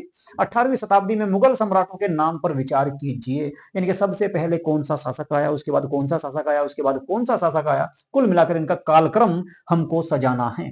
कालक्रम इनका जो है इस क्वेश्चन में पूछा गया है। तो फटाफट बता दो भाई इसका सही आंसर क्या हो सकता है। देखिए, सबसे पहले आलमगीर दिया गया है। आलमगीर की अगर हम बात करें तो आलमगीर, अच्छा, सबसे पहले आलमगीर दिया गया है, और आलमगीर के बाद हाँ दिया गया है कौन सा शासक, आलमगीर के बाद दिया गया है आपका अहमद शाह। ये वही अहमद शाह है जो अब्दाली के बाद में आया था, सॉरी अहमद शाह अब्दा सॉरी मोहम्मद शाह रंगीला के बाद में आया था। उसके बाद जहांदर शाह जो 1200 के आसपास शासक बना। मोहम्मद शाह, मोहम्मद शाह की अगर हम बात करें तो ये 1719 से लेकर 1748 तक यही मोहम्मद शाह रंगीला है, जिसे रंगीला कहा जाता है। तो यही मोहम्मद शाह रंगीला, यही है भाई वो मोहम्मद शाह रंगीला, जो कब से कब तक रहा, ये रहा है 1719 से लेकर 48 तक, ये रहा है। आलमगीर सेकंड की अगर मैं बात करूं तो आलमगीर सेकंड जो है, ये आलमगीर सेकंड ये 1754 में शासक बना था, 1754 में, और ये रहा कब तक भाई, 1759 तक, 1759 यानी 59 तक ये शासक रहा। जहांदर शाह की अगर हम बात करें तो ये 1712 में गद्दी पर बैठा था। 1712 में जब ये गद्दी पर बैठा और एक ही साल इसने शासन किया था, तो मात्र ये 13 साल तक रहा, सॉरी 1713 तक रहा। अब बात करें अहमद शाह की, अहमद शाह रंगीला के बाद में आया, यानी कि 1748 से लेकर, और इसने शासन किया लगभग 1754 तक, आलमगीर सेकंड से पहले। तो ये इसका क्रम है भाई। सबसे पहले तीसरा आएगा, देखो सबसे पहले तीसरा है, ऑप्शन 3 आ जाएगा। उसके बाद अगर देखा जाए 1712 के बाद में मोहम्मद शाह रंगीला आए, यानी कि चौथा आ जाएगा। चलो इनमें दोनों में दे रखा तीसरा और चौथा, ठीक है। इसके बाद फिर अगर देखा जाए इसमें तो कौन आएगा भाई, दूसरा आ जाएगा अहमद शाह, जो 54 तक रहे। तो अहमद शाह आगे, और सबसे बाद में आएंगे आलमगीर सेकंड। आलमगीर प्रथम औरंगजेब को माना जाता है, आलमगीर सेकंड इसके बाद आएंगे। तो ये रही भाई, और इन्हीं के समय, आलमगीर सेकंड के समय ही पलासी का युद्ध हुआ था। पलासी का युद्ध जो बंगाल में हुआ, सिराजुद्दौला और रॉबर्ट क्लाइव की सेना के बीच में। क्वेश्चन नंबर 29 की बात करेंगे। क्वेश्चन नंबर 29 भी आपका कथन और कारण वाला दिया गया है। कथन और कारण दोनों पढ़ने हैं, उसके बाद क्या दोनों सही हैं या दोनों गलत हैं, उसके बारे में आपको डिस्कस करना है और फिर उसके आंसर लगाने का प्रयास करना है। तो चलो जी फटाफट देखते हैं भाई। एक मिनट, लाइट चली गई, चलो कोई बात नहीं, लाइट चली गई तो कोई बात नहीं है, देखते हैं। चलिए जी, सबसे पहले अगर हम बात करें कथन की, तो 17वीं शताब्दी के अंत तक इंग्लिश इंडिया कंपनी यानी कि ब्रिटिश ईस्ट इंडिया कंपनी ने पुर्तगालियों डच व्यापारिक प्रतिद्वंदी को अपने मार्ग से हटा दिया था। बिल्कुल बात सही है, बिल्कुल बात सही है। 17वीं शताब्दी तक, इनके पलासी के युद्ध के आसपास तक, इन लोगों ने जो है डचों को और आपके पुर्तगालियों को, दोनों को ही पराजित करके अपने रास्ते से हटा दिया था। वे केवल एक सीमित क्षेत्र में शासन कर रहे थे, ठीक है, कोई उनका प्रभाव ज्यादा नहीं रहा था। इसके बाद इंग्लिश व्यापारी उच्च कोटि के माल को सस्ती दरों में बेचते थे। बिल्कुल गलत है, ये निम्न कोटि के माल को ऊंची दरों पर बेचते थे, बल्कि उल्टा है इसका। तो आर गलत है, तो ए सही है, आर गलत है, और ऑप्शन आ जाएगा भैया ए सही है और आर असत्य है। तो सी ऑप्शन आपका सही होगा। बहुत बढ़िया क्वेश्चन था। अगला क्वेश्चन देखते हैं। क्वेश्चन नंबर की बात करें तो ये 30 है, ये भी कथन और निष्कर्ष वाला ही क्वेश्चन है, कथन और कारण। तो सबसे पहले इसमें कथन दिए गए हैं, उसके बाद इसका कारण दिया गया है, उसके बाद बताया गया कि भाई दोनों सही है या फिर पहला सही है या दूसरा गलत है। तो इस तरह से जो है इसका आंसर हमको निकालना है। फटाफट बताओ इसका क्या आंसर हो सकता है। पढ़ो क्वेश्चन को फटाफट और इनके आंसर भाई दिया करो। आप लोगों की प्रैक्टिस तभी होगी जब आप जो है इनमें इनके आंसर दोगे। तो देखो भाई, सबसे पहले दिया गया 1857 के विद्रोह का ब्रिटिश द्वारा दमन कर दिया गया। बिल्कुल सही है। अंग्रेजों ने 1857 की जो क्रांति हुई थी, जो विद्रोह हुआ था, उसको पूरी तरह से दबा दिया था, उसका दमन कर दिया था। तो ये बिल्कुल सही है। इसके बाद कुछ को छोड़कर, जैसे कि झांसी की रानी, बहुत कम भारतीय शासकों ने इस विद्रोह में भाग लिया। बिल्कुल सही। कुछ ही लोगों ने इसमें भाग लिया था। अधिकांश राजाओं ने, भारत के जो राजा थे, राजस्थान के, एमपी के ज्यादातर जो राजा थे वे अंग्रेजों का साथ दे रहे थे, जबकि उत्तर प्रदेश, बिहार और बंगाल के राजा लड़ रहे थे केवल, जिस कारण जो है इसमें भारतीयों की हार हुई, भारतीयों का दमन हुआ। कुछ लोग इसमें किसान थे, कुछ क्रांतिकारी थे और भारतीय सेना के कुछ जवान थे जिन्होंने इसमें भाग लिया। कुछ राजा भी थे नाम मात्र के, केवल उत्तर प्रदेश और बिहार से, बाकी कहीं के राजाओं ने इसमें भाग नहीं लिया, जिस कारण जो इसमें हार हुई थी। तो आर और ए, सॉरी, ए और आर दोनों सही हैं, और आर जो है वो ए का सही स्पष्टीकरण भी कर रहा है। तो आंसर आ जाएगा भैया ए, सही व्याख्या इसके द्वारा की गई। क्वेश्चन नंबर 31 की बात करेंगे। 50 क्वेश्चन आए थे। देखो 2012 से लेकर दो जो है 2012, 13, 14 में केवल हिस्ट्री के 50 क्वेश्चन आते थे। ठीक है, केवल 50 क्वेश्चन आते थे, और 50 क्वेश्चन आते थे आपके किसके, पेपर वन के थे, पेपर वन के, जो आपका कंपलसरी होता है। तो इसमें आपके 50 क्वेश्चन रहेंगे, लेकिन कुछ सेट ऐसे भी आएंगे जिनमें 75 क्वेश्चन भी थे, तो उनके बारे में मैं आपको कराऊंगा। तो क्वेश्चन नंबर 31 की बात करते हैं। 31 भी आपका कथन और निष्कर्ष वाला ही है, इसमें भी कथन और निष्कर्ष ही देखने हैं। तो देखो सबसे पहले जो कथन दिया गया है, डॉक्टर एनी बेसेंट ने ब्रिटिश शासन के विरुद्ध स्वराज शासन आंदोलन संगठित किया।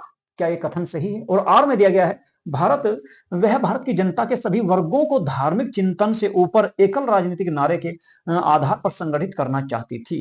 बताओ भाई कौन सा क्वेश्चन इसमें सही है और कौन सा गलत है। तो फटाफट इसका आंसर आप लोगों को देना है।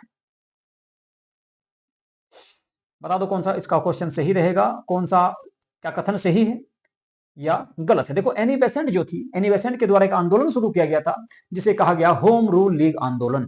होम रूल लीग जो आंदोलन था वो स्वराज से ही संबंधित था। तो कुल मिलाकर पहला जो कथन है ये आप इसमें सही कर सकते हो इसको। दूसरा, वह भारत की जनता के सभी वर्गों को धार्मिक चिंतन से ऊपर, यानी कि धर्म से ऊपर उठकर एकल राजनीति, एक राजनीति के नारे के आधार पर संगठित करना चाहती थी। ये भी बिल्कुल सही है। दोनों कथन सही हैं और आर ए की सही व्याख्या भी कर रहा है। तो आंसर रहेगा आपका कौन सा भाई, डी। ए व आर दोनों सही हैं और आर ए की सही व्याख्या कर रहा है। चलिए जी, क्वेश्चन नंबर 32 की बात करेंगे।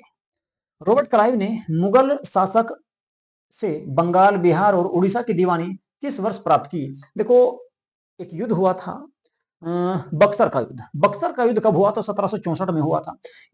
और 1764 में जो बंगाल का जो गवर्नर था वो वेंसीटार्ट था।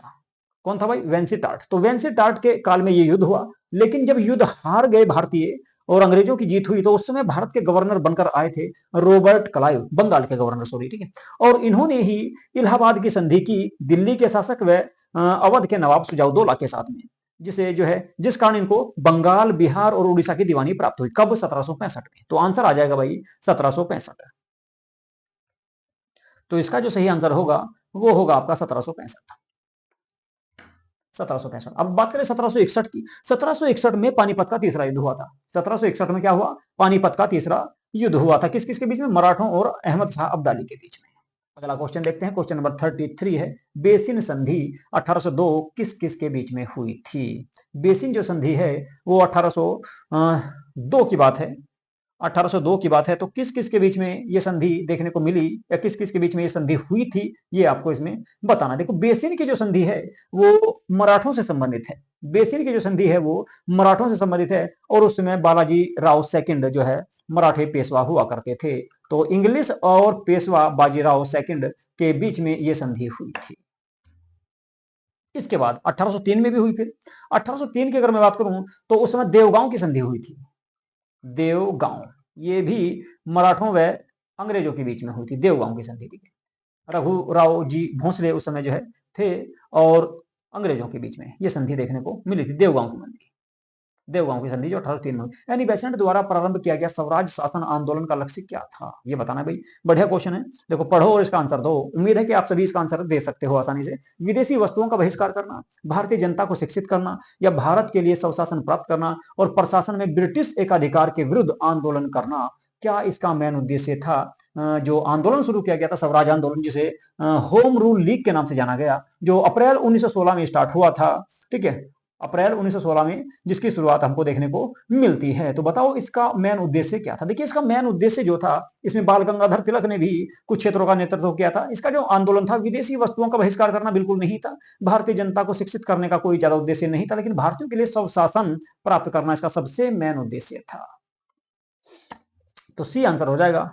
और बैटरी होगी डाउन, 1 मिनट रुक जाओ, बस अभी लगा रहा हूं। अगला क्वेश्चन पढ़ो इतना, क्वेश्चन नंबर 34 आपके सामने आ चुका है। क्वेश्चन नंबर 34, क्वेश्चन नंबर 34 जो है ईस्ट इंडिया कंपनी द्वारा स्थापित है, ईस्ट इंडिया कंपनी से संबंधित है भाई। फटाफट बताओ इसका क्या आंसर हो जाएगा।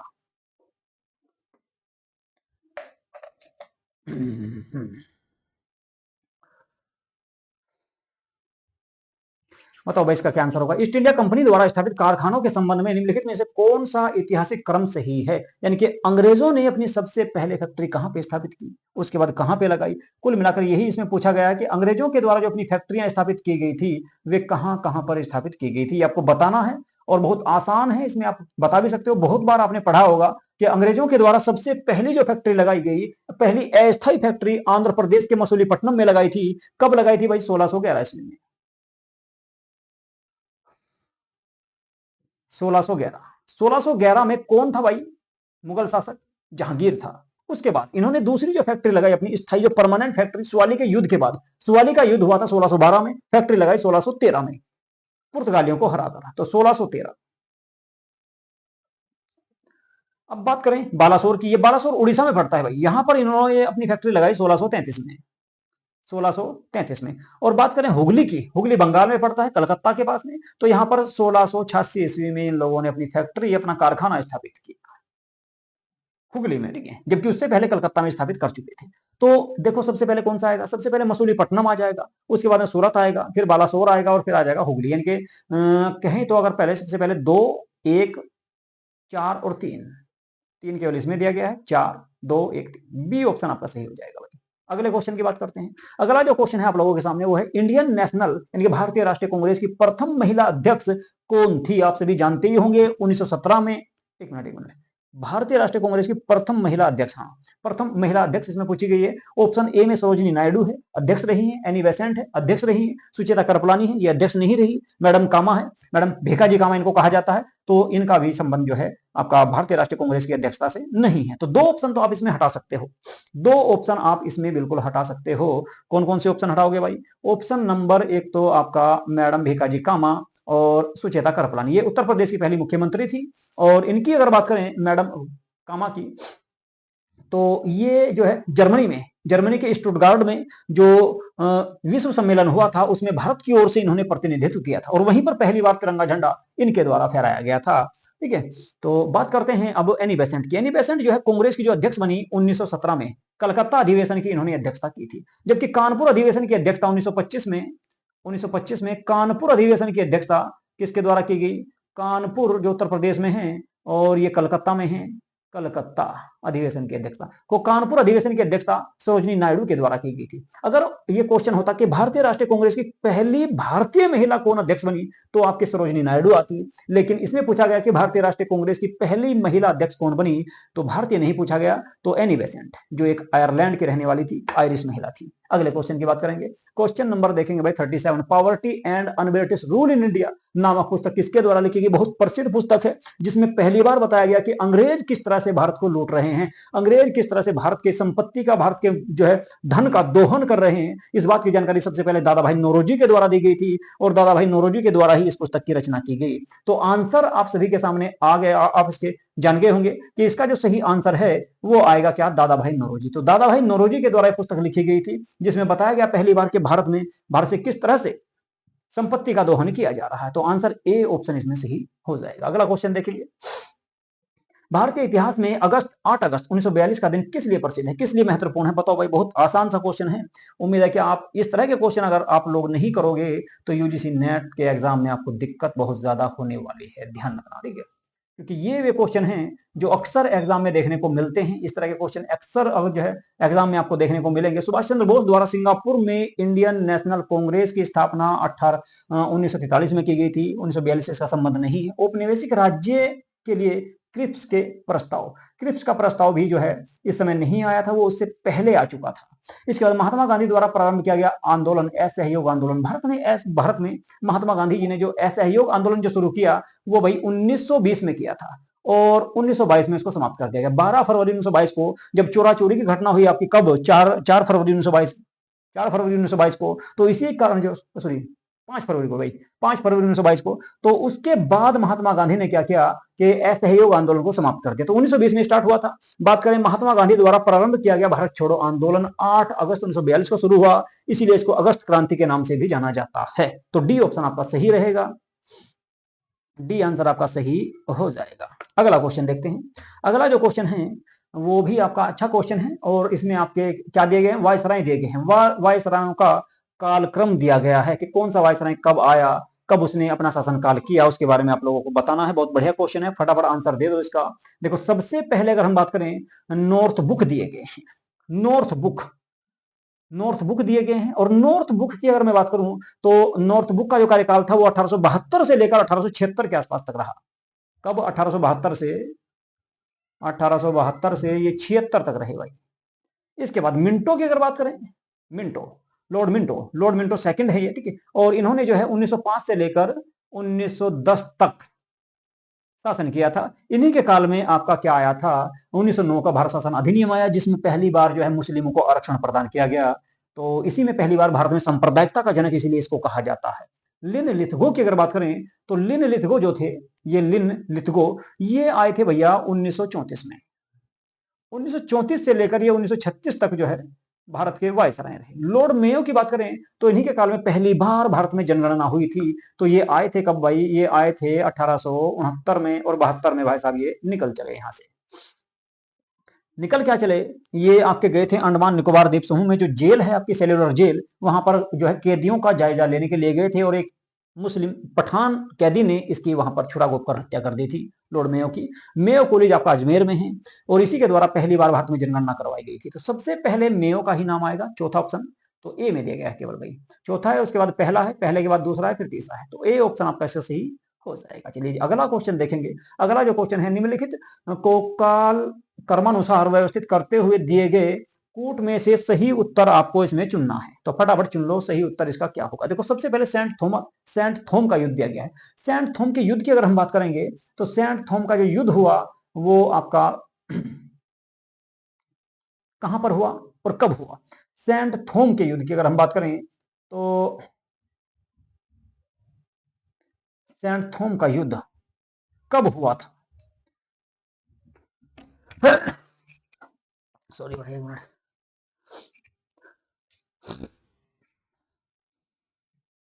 चलिए देखते हैं भाई, अब देखते हैं। चलो, तो सेंट थोम के युद्ध की बात करेंगे।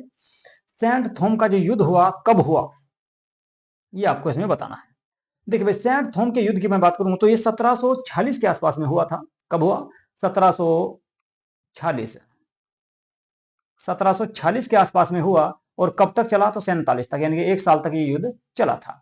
अब बात करें पिंडारी युद्ध की, तो पिंडारी युद्ध जो है 1817 में हुआ, 1817 में हुआ और 18 में ये समाप्त हुआ था। चतुर चंदुर्थी, अच्छा चंदुर्थी का युद्ध, चंदुर्थी का जो युद्ध हुआ ये आपका 1758 में हुआ था। 1758 में दक्षिण भारत में हुआ था। बक्सर के युद्ध की बात आप सभी जानती हैं, 1764 में हुआ था, 1764। तो देखो, सबसे पहले अगर देखा जाए इसमें कौन सा है भाई? 1758 है, 1746 है, 1764 है, वो 1800 है। वो तो सबसे बाद में रहेगा पिंडारी युद्ध। तो दूसरा सबसे बाद में आएगा, दूसरा इसमें दे रखा भाई। देखो, सबसे पहले 1746 हो गया, उसके बाद 1758 हो गया चौथा, उसके बाद तीसरा आ जाएगा बक्सर का युद्ध और फिर सबसे बाद में पिंडारी युद्ध। तो ए ऑप्शन आपका सही रहेगा।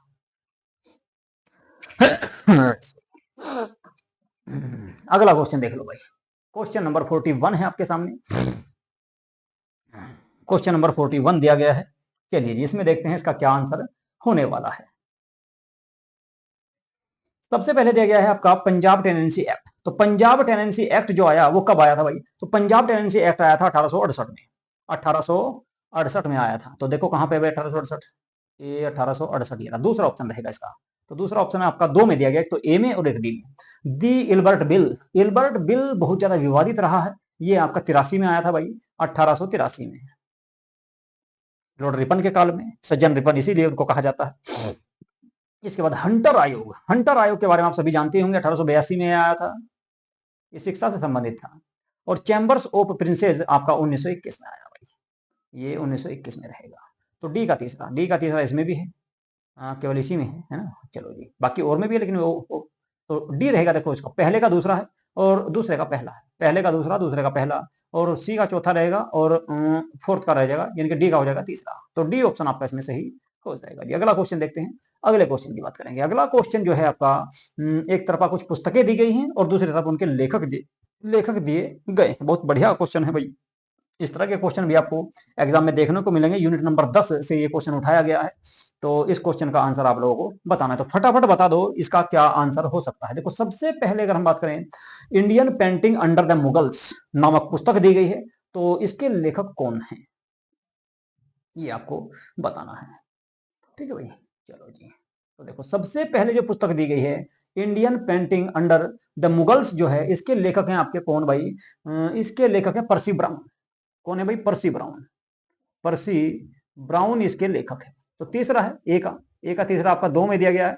तो आप इसमें जो है ना ऑप्शन के हिसाब से अगर देखा जाए तो पहले को भी काट सकते हो और आपका सी को भी काट सकते हो। तो बी और डी में से ही कोई आंसर आएगा। Architecture of the Mughal India. Architecture of the Mughal India जो पुस्तक थी, ये पुस्तक लिखी गई थी आपकी कैथरीन बी एसर के द्वारा, यानी कि इसका चौथा आ जाएगा। इसके अलावा the techniques of the Mughal painting, the techniques of the Mughal painting जो है मोती चंद की पुस्तक है। तो ये मोती चंद के द्वारा लिखी गई। और Mughal painting during Jahangir Jahangir Jahangir time, ये अशोक कुमार दास के द्वारा पुस्तक लिखी गई थी। तो डी ऑप्शन इसका हो जाएगा। तो अगर देखा जाए डी का पहला है, डी का पहला इसमें भी दिया गया, इसमें भी दिया गया है। ए का कौन सा है भाई? ए का तीसरा है और बी का चौथा है। तो बी का चौथा देखो कौन से में है? ए का तीसरा, बी का चौथा, डी में दिया गया भाई, डी ऑप्शन। ठीक है, तो इसका डी आंसर आपका सही हो जाएगा। चलो जी अगला क्वेश्चन देखते हैं। क्वेश्चन नंबर 43 की बात करेंगे। क्वेश्चन नंबर 43 जो है बहुत बढ़िया है और इसमें नारे दिए गए हैं, आप सभी के याद भी होंगे। ये ऐसे नारे हैं जो आपके याद भी होंगे। अगर ये भी आपके याद नहीं, इस क्वेश्चन को भी आप नहीं कर पाओगे तो बड़ा मुश्किल होने वाला है यूजीसी नेट में। अच्छे से तैयारी करो फिर भाई, और ज्यादा मेहनत शुरू कर दो। ठीक है, तो चलो जी बताओ इसका क्या आंसर होगा। फटाफट जो है आप लोगों के लिए छोड़ दिया, 2 मिनट लूंगा, आप लोगों को इसका आंसर बताना है। तो फटाफट इसका आंसर मुझे बता दो कि क्या इसका आंसर होने वाला है। देखो भाई, करो या मरो का नारा, करो या मरो का जो नारा दिया गया था वो महात्मा गांधी के द्वारा दिया गया। कब? 1942 में, जब भारत छोड़ो आंदोलन शुरू हुआ। कहाँ है महात्मा गांधी भाई? दूसरे नंबर पे है। तो अच्छा ये क्या पूछ रहा, कौन सा सही सुमेलित है, सही कौन सा है? तो करो या मरो का नारा, तो ये तो आपका महात्मा गांधी ने दिया। स्वराज मेरा जन्मसिद्ध अधिकार है, ये बाल गंगाधर तिलक के द्वारा दिया गया था। यानी कि इसका, एक मिनट यहाँ पे लिख देता हूँ मैं सबका भाई, यहाँ पे लिख दो। एक मिनट यार, कहाँ पहुंच गया तो, चलो देखो जी, बी जो है वो बाल गंगाधर तिलक से संबंधित है। करो या मरो ये महात्मा गांधी से संबंधित है। तुम मुझे खून दो मैं तुम्हें आजादी दूंगा, तुम मुझे खून दो मैं तुम्हें आजादी दूंगा, किसने कहा? सुभाष चंद्र बोस ने कहा। बिल्कुल सही है, बिल्कुल सही यही है। अहिंसा के जरिए स्वतंत्रता हमारा लक्ष्य होना चाहिए, अहिंसा के जरिए। ये बात नेहरू के द्वारा कही गई थी। तो ये बात कही थी किसने भाई? नेहरू ने। ठीक है, तो ये सही है आपका। सुभाष चंद्र बोस ने कहा था तुम मुझे खून दो मैं तुम्हें आजादी दूंगा। क्वेश्चन नंबर 44 की बात करेंगे। कुछ पुस्तकें दी गई हैं और एक तरफ उनके लेखक हैं। तो ये क्वेश्चन आपको बताना है फटाफट, इसका क्या आंसर होगा। देखो, freedom at midnight, freedom at midnight जो है ये आपकी कोलिंस एंड लेपियर की पुस्तक है। तो बिल्कुल ए का इसके साथ मिलान है, बिल्कुल सही है, ये बिल्कुल सही है आपका। इसके बाद the story of the integration of Indian status, ये वीपी मेनन की पुस्तक है भाई। वीपी मेनन जो है जम्मू कश्मीर क्या भारत के रक्षा मंत्री थे जिस समय भारत आजाद हुआ 1947 में। चलिए जी, इसके बाद त्रावणकोर दीवान। त्रावणकोर दीवान जो पुस्तक है ये सीपी रामास्वामी अय्यर के द्वारा लिखी गई एक पुस्तक है। सीपी रामास्वामी अय्यर के द्वारा ये पुस्तक लिखी गई थी। और सेक्रेटरी ऑफ स्टेट आपका पैथिक लॉरेंस के द्वारा लिखी गई। तो मिलान कर लो भाई, डी का डी है, ए का ए, डी का डी, इनके डी का चौथा और ए का पहला। तो कौन से में है? केवल एक ही क्वेश्चन में दिया गया है और वो है अब आपका ए ऑप्शन है, बी का तीसरा और सी का दूसरा है। चलिए जी, क्वेश्चन नंबर 45 की बात करेंगे। 5 क्वेश्चन और रह गए हैं। तो सूची फर्स्ट का सूची सेकंड से यहां भी आपको मिलान करना है। यहां भी सूची फर्स्ट का सूची सेकंड के साथ में ही आपको मिलान करना है। मिलान कर दो फटाफट। देखो सबसे पहले जो दिया गया है, अगर मैं आप बात करूं आपकी, तो कर्नल टोड दिए गए हैं। कर्नल टोड दिए गए हैं सबसे पहले। कर्नल टोड की अगर हम बात करें तो कर्नल टोड का संबंध किससे है? इनका संबंध है भाई आपका एनल्स एंड एंटीक्वीज ऑफ राजस्थान से संबंधित है कर्नल टोड का। चलो जी, लगा दो तो निशान। ए का दूसरा है भाई, ए का दूसरा केवल एक में, दो में दिया गया भाई, इन दोनों में। ये वाले गलत हो जाएंगे नीचे के। अरे रुक जा भाई, ये भी गलत है। तो या तो ए है या बी है। अगला जॉन माल्कस या मोल्कस। जॉन माल्कस की अगर मैं बात करूं तो ये आपका मेमोयर ऑफ सेंट्रल इंडिया से संबंधित है। बी वाला इससे संबंधित रहेगा। तो बी का आ जाएगा पहला, बी का पहला है, ए का दूसरा है, तो सी का चौथा हो जाएगा फिर, और डी का तीसरा हो जाएगा। ए ऑप्शन आपका सही हो जाएगा इसमें। अगला क्वेश्चन देखेंगे। क्वेश्चन नंबर है आपका 46। निम्नलिखित विचारधाराएं जो अलग अलग समय में आई, उभर कर आई, उनके काल कर्मानुसार उन्हें व्यवस्थित करना है। ये सारे जो क्वेश्चन है, ये क्वेश्चन उठाए गए हैं कहां से? जो लास्ट के जो 10 क्वेश्चन हैं ये मैंने उठाए हैं कहां से? ये उठाए हैं भैया आपके यूनिट नंबर 10 में जो दिया गया है, तो उससे हैं ये क्वेश्चन। तो उनसे ये क्वेश्चन है। थोड़े से आपको हार्ड लगेंगे देखने में, क्योंकि ये क्वेश्चन अक्सर आप लोग जो है याद नहीं करते क्यों, और यहाँ से भी क्वेश्चन आपको देखने को मिलते हैं। पुस्तक लेखकों से क्वेश्चन हमेशा आते हैं, अक्सर आते हैं, क्योंकि अलग से ही सिलेबस में दिया गया है यूनिट नंबर 10 उसमें। ठीक है, तो देखिए सबसे पहले दिया गया क्या,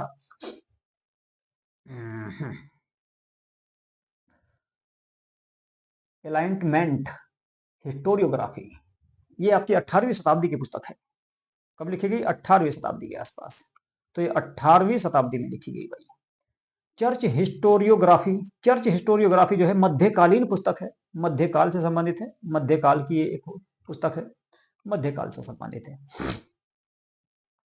इसके अलावा एनाल्स हिस्टोरियोग्राफी, एनाल्स हिस्टोरियोग्राफी जो है 20वीं शताब्दी के पूर्वार्ध में आई। 20वीं शताब्दी के पूर्वार्ध में और साबल्टन हिस्टोरियोग्राफी ये भी 20वीं शताब्दी के, लेकिन ये उत्तरार्ध में आई, उत्तर में, इनके शुरुआत, सॉरी बाद में, ये सबसे बाद में आएगी। तो सबसे बाद की जो पुस्तक रहेगी वो रहेगी आपकी चौथी। तो चौथा ऑप्शन केवल इसमें और इसमें दिया गया है, तो इनको हटा दो भाई। सबसे पहले आएगा पहला, तो पहला दिया गया केवल कौन से, नहीं भाई, मध्यकाल आ जाएगा, सॉरी सबसे पहले 2 आएगा, उसके बाद 1 आएगा। तो 2 और 1 केवल इसमें दिया गया, 2 1 3 4, तो ये ऑप्शन आपका सही हो जाएगा सी। चलिए जी, अगला क्वेश्चन देखते हैं। क्वेश्चन नंबर है 47 और ये भी आपका जो है इसी यूनिट से संबंधित है। बहुत बढ़िया क्वेश्चन है। निम्न पुरापाषाण काल, उच्च पुरापाषाण काल, मध्य पुरापाषाण काल और निम्न पुरापाषाण काल। उम्मीद है कि आप सभी को जो है इन सब के बारे में जानकारी होगी। इसमें पूछा गया कि निम्नलिखित में से कौन सा सही सुमेलित नहीं है। नहीं पूछा गया है कि कौन सा सही सुमेलित नहीं है। देखो निम्न पुरापाषाण काल में मानव क्या था? मानव जो है शिकार व खाद्य संग्राहक था। बिल्कुल सही है, इसमें कोई भी आपको दिक्कत नहीं होनी चाहिए, ऑप्शन ए में। इसके बाद दूसरा जो दिया गया है, दूसरा दिया गया क्या? दूसरा दिया गया उच्च पुरापाषाण काल। उच्च पुरापाषाण काल भी ये पुरापाषाण काल से ही संबंधित है। इसमें भी मानव शिकारी व खाद्य संग्राहक ही हुआ करता था। ठीक है, लेकिन मध्य पाषाण काल में मानव के द्वारा पशुपालन की शुरुआत की गई और इसके अंत में कृषि की भी शुरुआत कर दी। तो ये शिकार और खाद्य संग्राहक नहीं आएगा, यहां पर आ जाएगा पशुपालक व कृषि की शुरुआत या खाद्यान्न उत्पादन के कुछ थोड़े बहुत प्रमाण यहां पर देखने को आपको मिलते हैं। लेकिन नवपाषाण काल में पूरी तरह से आपको कृषि की शुरुआत हुई, तो नवपाषाण काल में खाद्यान्न उत्पादन देखने को मिलेगा। तो सी ऑप्शन इसमें ऐसा है जो गलत दिया गया है, बाकी तीनों ऑप्शन आपके सही हैं। अगला क्वेश्चन देखते हैं। अगले क्वेश्चन की बात करें तो क्वेश्चन नंबर 48 है और इसमें कुछ स्थल दिए गए हैं और वे कहां से प्राप्त हुए ये आपको इसमें बताना है। कुछ स्थल हैं, उनके बारे में आपको बताना कि भाई कौन सा स्थल हमको कहां से प्राप्त हुआ है, कौन सा स्थल कहां से प्राप्त हुआ? देखो सबसे पहले अगर मैं बात करूं सरायखोला, सरायखोला जो है ये पाकिस्तान में स्थित है। सरायखोला की अगर हम बात करें तो ये पाकिस्तान में है। तो पाकिस्तान कहां पर दिया गया है? नंबर 2 पर दिया गया है, तो पाकिस्तान से संबंधित है। तो ए का दूसरा आना है, ए का दूसरा केवल आपका ए और सी में दिया गया, तो आप जो है बी और डी को हटा सकते हो। ठीक है, इस तरह से आप अपने क्वेश्चनों को मिला ले करो। देखो कुणाल की बात करें, कुणाल को जानते होंगे आप, कुणाल जो है हरियाणा में है, तो कुणाल हरियाणा में है तो ए में है। तो देखो सी का पहला देखो कौन से में है, सी का इन दोनों में, देखो सी का पहला इसमें नहीं है तो ये भी हटा दो, और सी का पहला केवल आपका ए में दिया गया है, तो भैया ए ऑप्शन सही हो जाएगा। ठीक है, अब बात करें बी की, बी की बात करें तो तरखान वाला डेरा, तरखान वाला डेरा की अगर मैं बात करूं तो पाकिस्तान में स्थल है, और शिकरपुर की बात करें तो ये गुजरात में है। ये आपको याद रखने हैं, ये कुछ साइट है जो आपकी हमको प्राप्त हुई है, प्राचीन काल से संबंधित है, कुछ हड़प्पा काल से संबंधित है, तो ये स्थल कहां पर है ये हमको बताना था। ऑप्शन ए आपका इसमें सही रहेगा। अगला क्वेश्चन देखेंगे, अगला जो क्वेश्चन है वो है निम्नलिखित में से कौन सा युग्म सही सुमेलित है, यानी कि 4 ऑप्शन दिए गए हैं और 4 में से केवल एक ही ऑप्शन ऐसा है जो सही है, एक ही ऑप्शन ऐसा है जो सही है, तो कौन सा है वो क्वेश्चन सही, ये आपको इसमें बताना है। और फिर अंतिम क्वेश्चन की हम बात करने वाले हैं। देखिए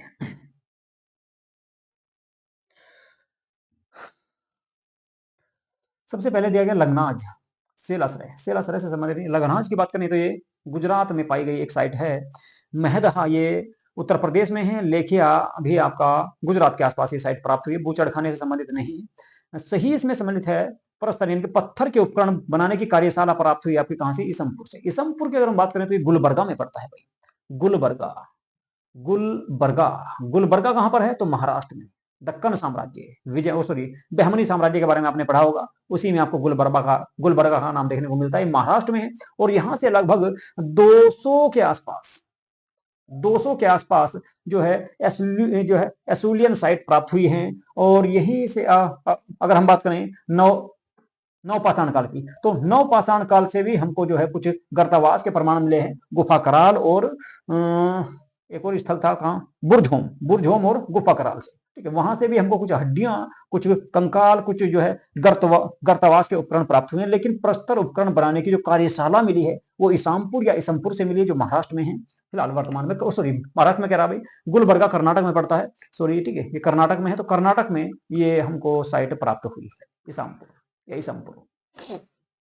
अंतिम क्वेश्चन देखते हैं। अंतिम क्वेश्चन की बात करें तो ये है आपका कौन सा भाई, सूची फर्स्ट का सूची सेकंड के साथ में मिलान करना है। सूची फर्स्ट का सूची सेकंड के साथ में मिलान करना है, इसमें बहुत बढ़िया क्वेश्चन है और लगभग 1 घंटे से ज्यादा की आज क्लास हो चुकी है आपकी। तो फटाफट जो है इसके आंसर भी आपको बताना है, कितने क्वेश्चन आप लोगों ने सही किए हैं, इसमें कितने क्वेश्चन आपके सही हुए। देखो सबसे पहले दिया गया मासीर ए जहांगीरी, मासीर ए जहांगीरी जो पुस्तक है वो किसके द्वारा लिखी गई? वो लिखी गई भाई कामगार खेरत खान के द्वारा, कामगार खेरत खान के द्वारा लिखी गई है, तो ए इसका रहेगा।